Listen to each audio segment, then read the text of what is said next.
Magandang araw po sa inyong lahat.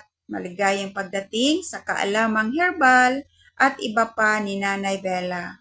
Kung mahilig po kayo sa mga kaalamang tungkol sa herbal na halaman, tamang nutrisyon at simpleng paraan ng pagluluto upang mapangalagaan ang ating kalusugan, nasa tamang channel po kayo. Bago tayo magsimula, pakipindot na po ang like, subscribe, at ang notification bell upang hindi ninyo ma-miss ang ating mga susunod na videos. Ngayon, pag-uusapan natin ang isang halamang matagal na ginagamit sa ating mga tahanan, ang malunggay. Alam ba ninyo na ang malunggay ay tinatawag na marami na miracle tree dahil sa dami ng sustansyang taglay nito? Ano-ano nga ba ang mga benepisyong maaaring makuha mula rito? Alamin natin. Una, mayaman sa bitamina at mineral ang malunggay ay naglalaman ng bitamina A, bitamina C, bitamina E, calcium, potassium, iron at iba pang mahalagang sustansya na kailangan ng ating katawan upang manatiling malusog. Pangalawa, mayaman sa antioxidant. Ang antioxidants ay tumutulong na protektahan ang ating mga selula laban sa pinsalang dulot ng oxidative stress. Ang pagkain ng mga pagkaing may antioxidants ay bahagi ng isang masustansyang dieta. Pangtatlo, suporta sa normal na paggana ng immune system. Dahil sa taglay nitong vitamina C at iba pang nutrients, ang malunggay ay maaaring makatulong sa normal na paggana ng ating resistensya bilang bahagi ng balansing pagkain. Pang-apat, mabuti para sa kalusugan ng mga mata. Ang vitamina A ay mahalaga sa pagpapanatili ng normal na paningin. Ang regular na pagkain ng pagkaing may vitamina A ay makatutulong sa kalusugan ng ating mga mata. Ikalima, tulong sa pagpapanatiling matibay ang mga buto.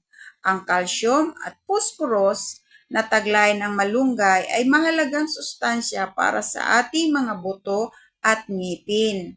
So mainam sa atin, lalo na sa may mga edad na kumain ng malunggay kahit isang bisis isang araw upang manatiling maano ang ating mga buto, matibay at ngipin.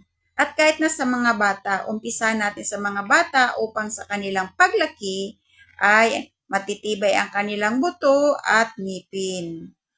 Pang-anim, may iron na mahalaga sa paggawa ng pulang selula ng dugo. Ang iron ay kailangan ng ating katawan upang makagawa ng hemoglobin at mapanatili ang normal na pagdadala ng oxygen sa iba't ibang bahagi ng katawan. So, ang malunggay, mainam din ito sa mayroong anemia, yung kulang ang pulang dugo. So, na magkain tayo nito. Pangpito, mayaman sa fiber. Fiber ay tumutulong sa maayos na panunaw at bahagi ng isang balansing pagkain. So, yung mahina ang panunaw ninyo, kailangan ninyong kumain ng malunggay kahit isang bisis sa isang araw.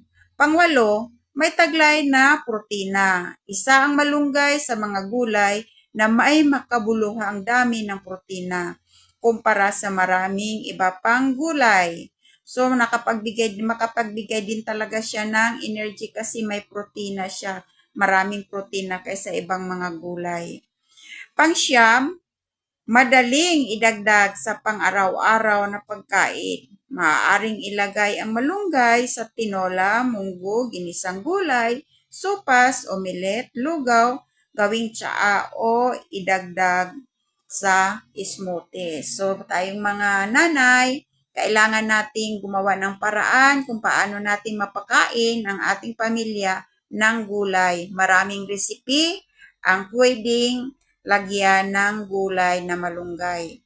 Pang-sampo, maaaring makatulong sa pagpapanatili ng pangkalahatang kalusugan.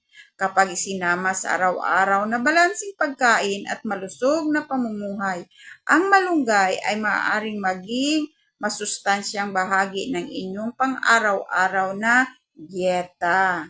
Ayun, yung sa mga nanggagaling sa mga sakit, mahina ang kanilang mga katawan, o pwede kayong kumain ng gulay na malunggay. Sa sabawan, hihigop kayo ng sabaw.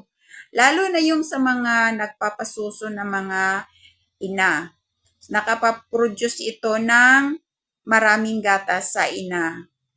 Subalit, mayroong paalala. Bagamat masustansya ang malunggay, hindi ito gamot at hindi kapalit ng mga gamot na iniresita ng doktor. Kung kayo ay buntis, nagpapasuso, may iniinom na maintenance na gamot o may malubhang karamdaman, makabubuting kumonsulta muna sa inyong doktor bago gumamit ng malunggay bilang herbal supplement.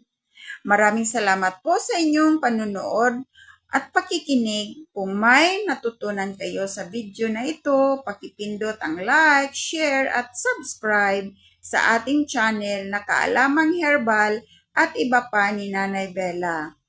At paki-comment na din po ninyo kung anong herbal na halaman ang gustong ninyong talakayin natin sa susunod.